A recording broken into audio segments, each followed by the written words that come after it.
Hey, y'all. As a growing family, my husband and I love game night, especially when it's Wayfair edition. Let's do it. You gotta name as many Wayfair furniture and decor categories as you can. Ready? Go. Sofas, bar stools, beds, ottomans, outdoor seating, bookshelves, kitchen tables, garden sheds, mid-century modern lamps. Time. Nice. You got 9 out of a lot. Not too bad. Keep practicing by visiting wayfair.com, where you can shop every style for every home. Wayfair, every style, every home. You're listening to the Best Morning Routine Ever podcast, the show that proves no one stumbles upon success ever. With your host, Lou Need. Every Mondays and Thursdays, we deliver cold hard evidence behind the power of a robust morning routine. Get ready to be transformed by the renewal of your mind. Hello, morning enthusiasts. Welcome to the Best Morning Routine Ever podcast. I am your host, Dr. Lunid, and I am super excited and elated to have a very amazing guest with us today, Brooke Lively. She is the CEO and founder of CatCap, a C-suite service that helps get this business grow profitable with clear financial strategy. She has an MBA in investment and corporate finance, and as a chartered financial analyst, she has guided Inc. 5,000 companies, CEOs, and small businesses owners in scaling, but not just scaling, but scaling with confidence. And so she helps them with complex financial data, simplifying that, actionable insight. She's a trusted advisor and a thought leader, and she empowers entrepreneurs to improve cash flow, drive profit, and make smarter business decisions. Who doesn't want that? It's a dream come true. And I'm really excited to have her on here. I'm really ready to hear her story. So with no further ado, Brooke, welcome to the show. Thank you, Lunit. I appreciate that. It is my absolute pleasure to have you on here. And we were talking about why and finding your purpose offline a little bit. We love a hero story. So we want to find out, tell us about your why. What got you started and when? Oh, gosh. My why didn't come for a really long time. I drifted through life for a really long time and kind of thought I wasn't ever going to find my why and gave up on it. And was kind of resigned to that fact that I wasn't going to be one of those people. And I made peace with it. And I was in retail and I was, doing stuff like that. And that was just going to be my life. And I ended up going back to grad school at 35, which, pretty late to go back and get your graduate degree, and found out I really liked numbers and I liked finance. And that still didn't give me my why. But it turned out a few years later, I was running a family business, and it was a law firm. And I had hired someone that only worked with lawyers to help with sales and marketing. And his clients started coming to me and saying, "Can you do for us what you do for your family?" And that was when I really started to understand how, people really start a business because they love to do something or to make something, not because they love business. People don't start a business because they love financials or they love to set it up. They start a business because they're passionate about something. Right. And it's not generally running a business. That is an afterthought. That's something that comes along with their passion. And I watched so many business owners struggle with that, struggle with things like, how do I talk to the bank to get a loan so I can grow? What am I supposed to be looking at with a lease? How do I know when to hire? How do I know if my people are being productive? Am I getting my money's worth out of them? How do I pay them? And there's just so much angst that goes along with that.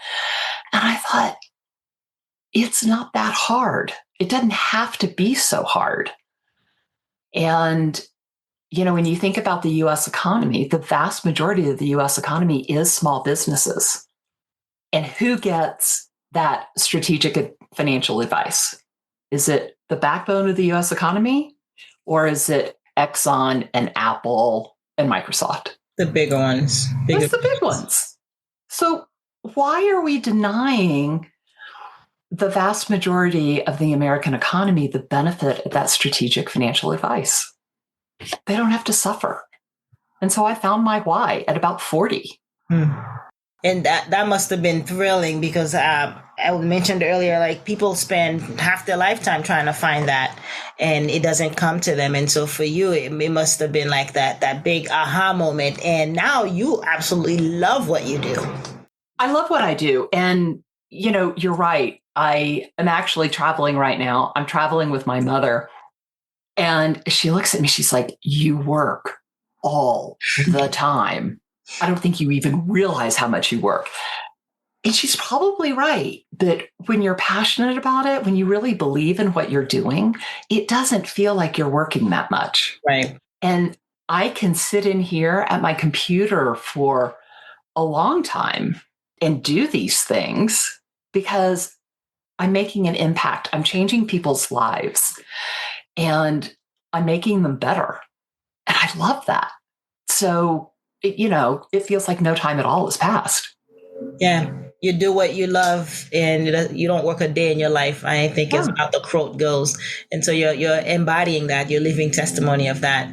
Now you've managed to grow your business rapidly, like in under 2 years, you went to 7 figures already. Was the drive finding your passion? What was the key to that rapid growth for you? Well, the first business I did that with was actually my family's law firm. Okay. And, that was one of those things where I learned so much doing that. And I could really see what's going to break next. If we add this marketing in, it's going to bring this many clients in. Do we have the staff to take care of that? And that's where so many people go wrong. Sales is so important to every business. No sales, no business, right? I mean, if you don't have money coming in, nothing's going to happen. Yep. But I also watch so many of my clients that hyper focus on sales and they don't think about the fact that they're going to have to deliver a product or a service after they sell it. And they just keep stuffing people in the top of the funnel. And I'm like, no, we got to think all the way through because it may take 4 months to hire and train somebody to make that product or give that service. So don't advertise for clients now because we can't take care of them for 4 months.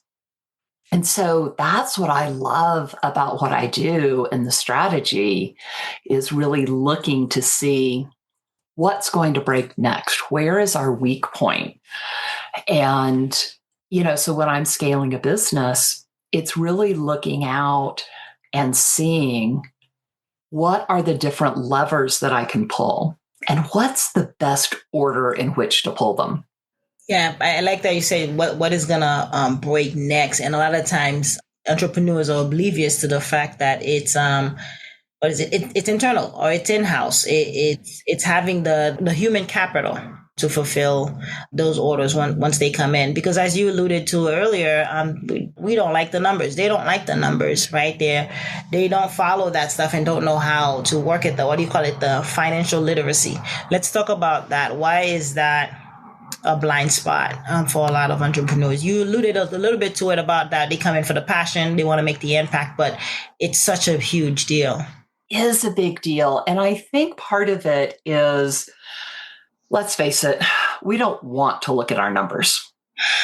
We're a little scared of them. We don't know what they're going to say.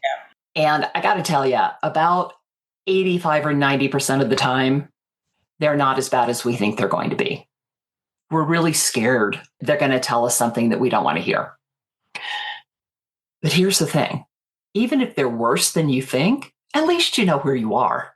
And that's a much better place because nothing is worse than just the crud that your mind will make up to fill the void. If you don't know anything, your mind is going to make up crazy stories. So go look at it. The other thing is people are very afraid of looking dumb. And the fact of the matter is we have this thing called the internet, and now we have ChatGPT. And you can actually put your financials into ChatGPT and say, are they healthy? Do I have the right ratios? Should I have better margins? Looking at these financials, what should I be aware of? What questions should I be asking? What parts of my business should I be focusing on? Don't be afraid to ask the internet your questions. I was telling a story, I had a client, and he was going to get a loan, and I prepped him. He had all his paperwork. He had a little narrative, like he was good.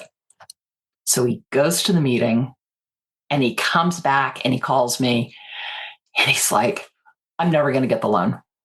I'm not going to get the loan. I'm not going to be able to expand. He literally had employees sitting at folding tables in the hallway of his office because he didn't have enough room for them. Wow. Right? I mean, he really needed to get a loan so he could get a bigger office. And he's like, I'm never going to get it. He's like, it's over. I'm going to implode because I've got more work than I can get done, and they're not going to give me the loan. And I was like, what happened? And he said, oh, they wanted a pro forma. And I'm like, yeah. You know that budget we did for next year? He's like, yeah. I'm like, that's what the pro forma is. And he like hesitated for a second and then he went off. If I hadn't been there, he wouldn't have gotten the loan because he would have been too afraid to ask what a pro forma was. So I'm telling this story to a banker one time. And he's like, well, why didn't he just ask what a pro forma was? And I looked at this guy and I said, would you have loaned him $500,000? Would you have loaned $500,000 to someone who didn't know what a pro forma was? And he's like, well, actually, yeah, no, probably not. So the fear is valid, but the internet is knowledgeable. Yeah. It'll answer all your questions. Just put in there, what is a pro forma? I've done it. I still do it. Mm-hmm. Yeah. It's okay. That's what knowledge is, right? It's power until you apply it. Otherwise, it's just info overload, which could be a different problem. What are some financial metrics you feel every CEO should track, either daily or weekly, just so they're on top of things? Yeah. So I feel like everybody should understand their cash. And usually what I say about this is you should have a cash flow forecast that looks out week by week, 6 to 8 weeks in the future. You don't spend the same amount of money every week, right? Week 1 and week 3 of the month are always more expensive than week 2 and week 4 because you've got rent in week 1 and you've got payroll in week 1 and week 3. So they're hideously expensive. And shockingly, your clients don't like to pay you in week 1 and week 3 because it's their most expensive month also. And I don't care what your bill says. They think they can pay you 30 days after they receive it. So they really want to pay you in in week 4. So, you got to figure out how the cash is going to hit and how much cash you're going to have. So that's the first number that really I think everybody should track is how much cash you're going to have. I think you should track a production number. How much have you, and it's different for everybody. If you're manufacturing, it may be some combination of how many orders do you have and how much inventory do you have and how much production do you have. So basically, work in progress. You can also do that if you are a service-based company. Work in progress is going to be any unbilled time that you have. If you're an architect, what are you going to bill at the end of the month? Because what you're going to bill at the end of this month is going to be next month's revenue. So that's going to inform that cash flow forecast. So those are two that are really important. I also want to look at how much you as the owner are getting paid. We believe in running any kind of company on the rule of thirds.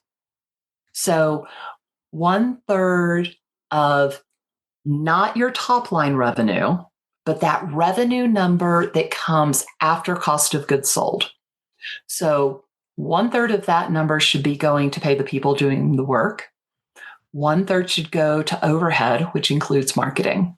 And 1/3 should go to the owner as profit. You can make a decision whether to invest that back into the company or not. But as the owner, you've got to get paid. Because if you are not getting paid, you're not going to be making good business decisions. You're going to be making decisions from a place of fear. Yeah, survival. Yeah.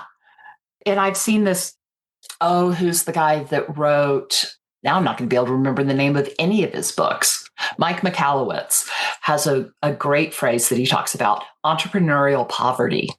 Mm-hmm. You're plowing everything into your company. You're not necessarily taking out a lot of money. And you get to a point where finally the company is starting to make money. And you, as the entrepreneur, the owner, take it all out, everything.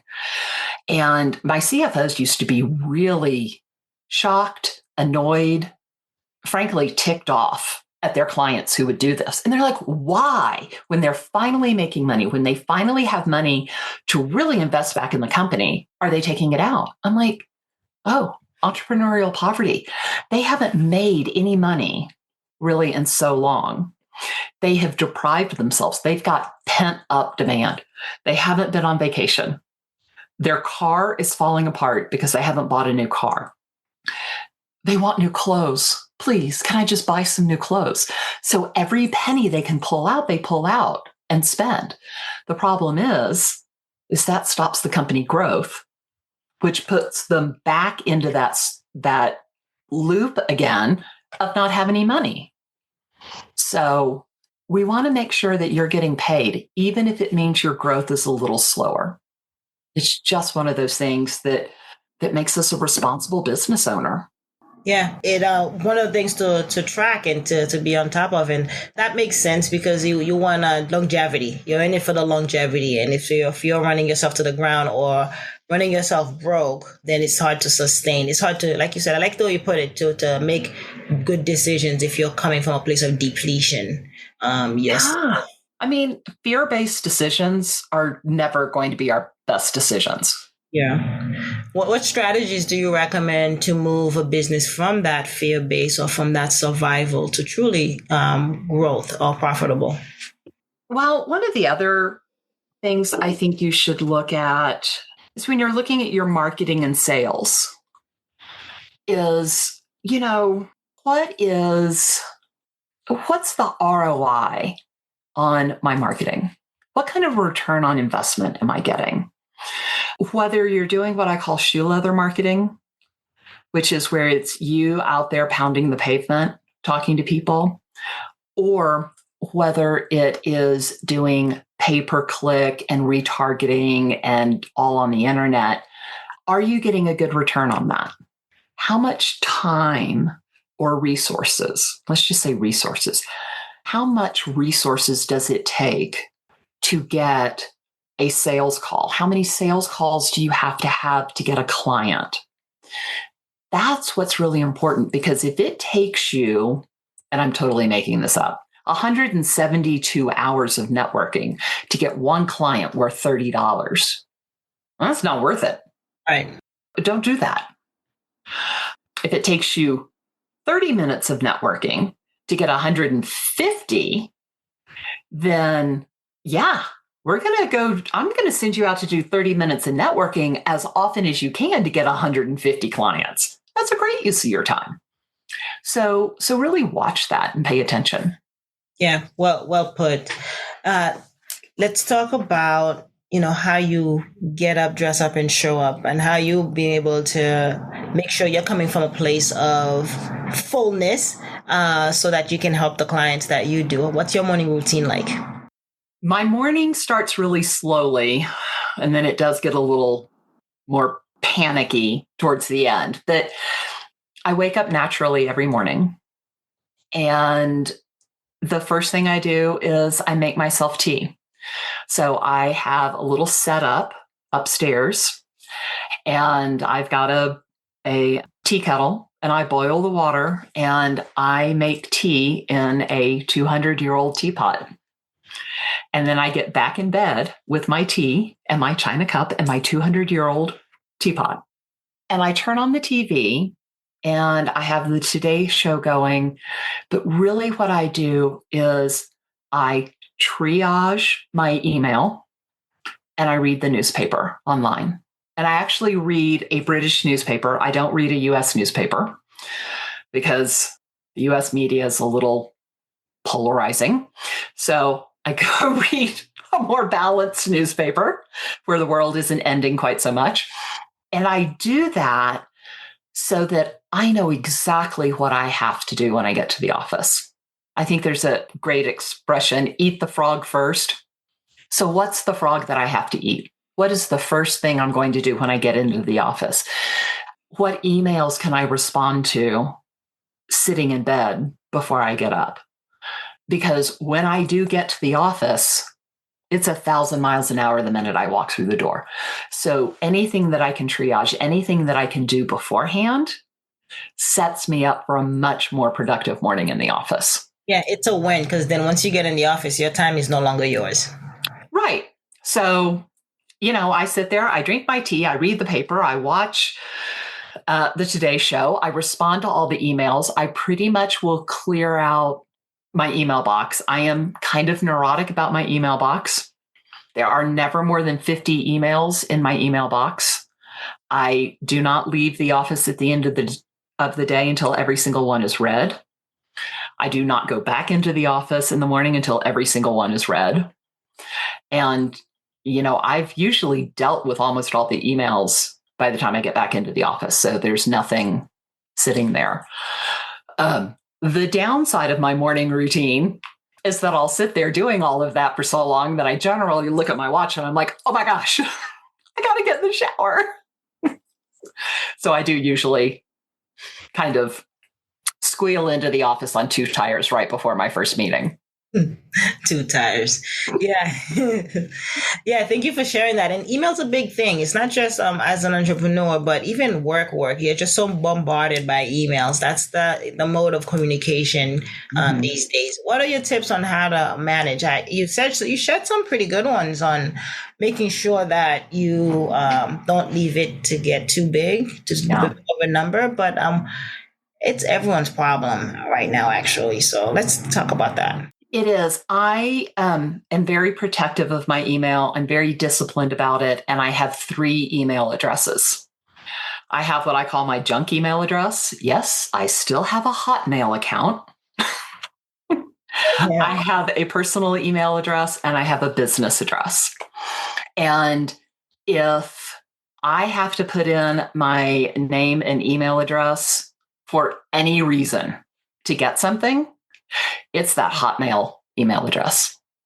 And I don't usually look at that because that's all junk email. It's nothing that I'm worried about. It's nothing that I care about. Okay, yes, if I've ordered something online and I need the, UPS shipping number, I can go in there and find it. But I don't worry about cleaning it out. I don't worry about unread emails. I have a personal email box, which is where friends and family email me. And that is the only place they email me. I promise you, most of my friends don't even know what my business email address is. And it's easy to go through those. And then I've got my business email box, and that's the one where I'm really disciplined.